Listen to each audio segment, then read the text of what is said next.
take several slow, deep breaths as you bring your attention to the Spirit of Jesus inside of you. Look at him with eyes of love and faith, and see him looking back at you with eyes of love. As you continue this breathing, notice any distractions in your mind. Pause now, and as each distraction surfaces, acknowledge it and give it to him. You might say, "I trust you with this, Jesus." Rejoin when you're ready.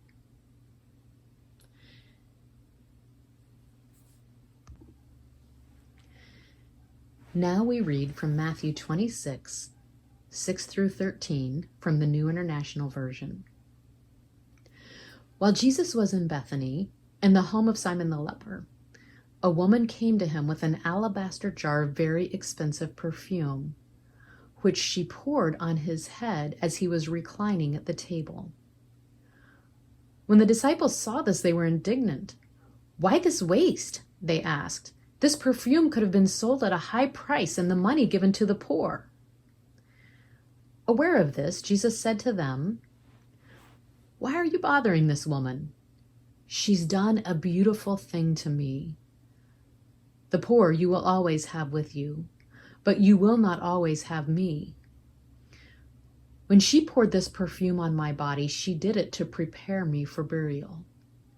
Truly I tell you, wherever this gospel is preached throughout the world, what she has done will also be told in memory of her." Lord, I think about how this woman poured what she valued all over your head, and it ran down your body. It was a beautiful thing, and its fragrance would have filled the house of Simon the leper, whom I think you must have healed. How his family must have been beyond words, beyond belief to have him well and home again. And now to have the great teacher, the great healer in their home with his people. And then that intense, beautiful, overwhelming smell of the perfume filling the house. The setting must have been more than the human mind could comprehend. I imagine myself and I think about my own life. I think about the things that I value in life. Yes, I value my family and home and possessions, but some of the things I value really are not so fragrant as her perfume. When I look closely at my heart, some of the things I value, things that drive me in life, are not lovely. Things like pride and a desire to control. Take this moment to examine your own heart for the things that you value, especially the things that you may pursue more than Jesus and that may put a wedge between you and him. Pause now as you think about these and name them. Whether you've thought about these disproportionate loves before or not, you can consider times in the past 24 hours of the last few days where you saw negative emotions like anger, resentment, or worry. These emotions often alert us to the things underneath that we value. Spirit of Jesus, we pray that you will guide our hearts as you lead us to what you want us to see. Pause now as you prayerfully identify these things that you value. If it's a beautiful thing that you love, like your family, he will carry that for you, far better than you could carry it for yourself.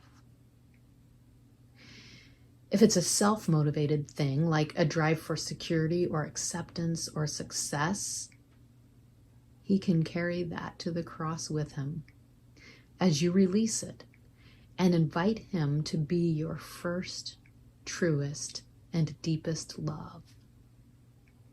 He is the only thing truly worthy, and he is the only one who will always be there for you no matter what life may unexpectedly bring. Pause now as you imagine yourself pouring all that you love on his head.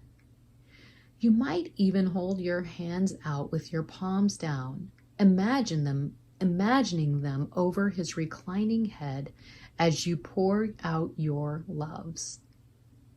Rejoin when you are ready.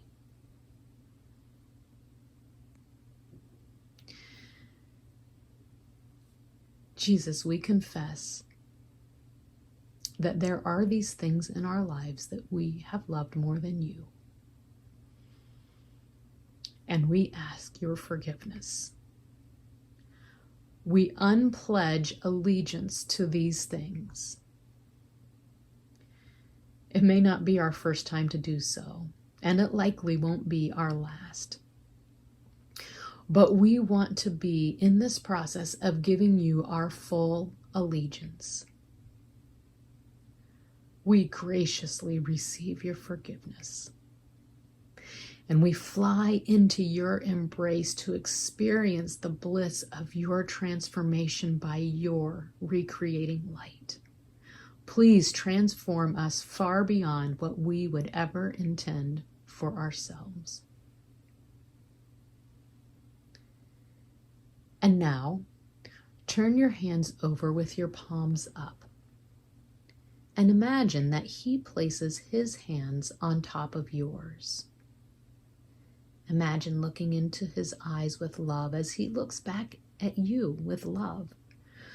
And imagine that you are receiving him as he pours himself into you through your hands, his love and fullness and beauty flowing into every cell in your body.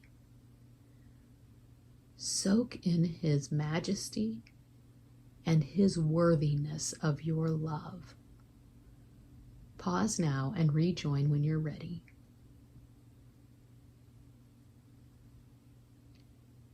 As we close, let's bring our attention to the first verse of the 23rd Psalm. The Lord is my shepherd. I have all that I need. We praise you, Jesus.